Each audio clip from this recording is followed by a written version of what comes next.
എല്ലാവർക്കും പുതിയൊരു വീഡിയോയിലേക്ക് സ്വാഗതം. അതെ, 2024ന്റെ ലാസ്റ്റ് ഡേ ആണ്. നമ്മളിൽ ചില ആളുകളെങ്കിലും ഇരുന്ന് ചിന്തിക്കാറുണ്ട് 2024ൽ ഞാൻ എന്തു നേടിയെന്നല്ലേ. ചില ആളുകൾ നഷ്ടങ്ങൾ ഒരുപാട് വന്നിട്ടുണ്ടാവാം, സങ്കടങ്ങളും വിഷമങ്ങളും ഡിപ്രഷന്റെ അവസ്ഥയിലൂടെ ഒക്കെ പോയിട്ടുണ്ടാവും. ചിലർക്കാകട്ടെ 2024 എന്ന് പറഞ്ഞ ലക്കി ആയിട്ടുള്ള ഇയർ ആയിരുന്നിരിക്കാം. അപ്പം ഇതൊന്നും വെച്ച് നിങ്ങൾ നിങ്ങളുടെ ജീവിതത്തെ കമ്പയർ ചെയ്യേണ്ട ആവശ്യമില്ല.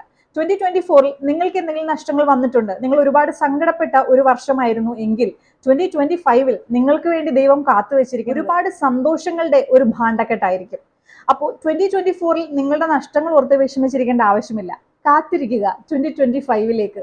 നിങ്ങളുടെ കയ്യിലേക്ക് കിട്ടാൻ പോകുന്ന ഒരുപാട് സന്തോഷങ്ങളും ഒരുപാട് അനുഗ്രഹങ്ങളെയും ഓർത്ത് കേട്ടോ. ഒരിക്കലും കഴിഞ്ഞതിനെ ഓർത്ത് വിഷമിക്കാതിരിക്കുക. ഈ ന്യൂ ഇയർ റെസൊല്യൂഷൻ ആയിട്ട് നിങ്ങൾ എടുക്കുന്നത് 2024ൽ നിങ്ങൾക്കുണ്ടായ വിഷമങ്ങളും സങ്കടങ്ങളും ഇനി ഓർക്കില്ല എന്നുള്ളതായിരിക്കണം. എന്നെപ്പോലുള്ള ചില ആളുകൾ റെസൊല്യൂഷൻസ് എടുക്കാറുണ്ട്, ഇനി തിയേറ്ററിൽ പോയി സിനിമ കാണില്ല എന്നുള്ളതൊക്കെ. കഴിഞ്ഞ വർഷത്തെ ന്യൂ ഇയർ റെസൊല്യൂഷൻ അതായിരുന്നു.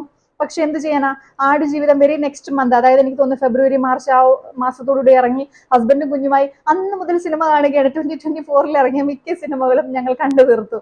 അപ്പോൾ അങ്ങനെയുള്ള റെസൊല്യൂഷൻസ് എടുത്ത് പാലിക്കാതിരിക്കുന്നതിലും എത്രയോ നല്ലതാണ്. അപ്പൊ ഞാൻ വീണ്ടും പറയാണ്, 2025ൽ എല്ലാവരെയും കാത്ത് ദൈവം ഒരുപാട് അനുഗ്രഹങ്ങളും സന്തോഷങ്ങളും വെച്ചിട്ടുണ്ട്. അതിനുവേണ്ടി മാത്രം കാത്തിരിക്കുക. വരാൻ പോകുന്ന നല്ല കാര്യങ്ങൾക്കായി കോൺസെൻട്രേറ്റ് ചെയ്തിരിക്കുക. അതിനുവേണ്ടി ട്രൈ ചെയ്യുക, പരിശ്രമിക്കുക കേട്ടോ. 2024ലാണ് ഞാൻ യൂട്യൂബ് ചാനൽ സ്റ്റാർട്ട് ചെയ്തത്.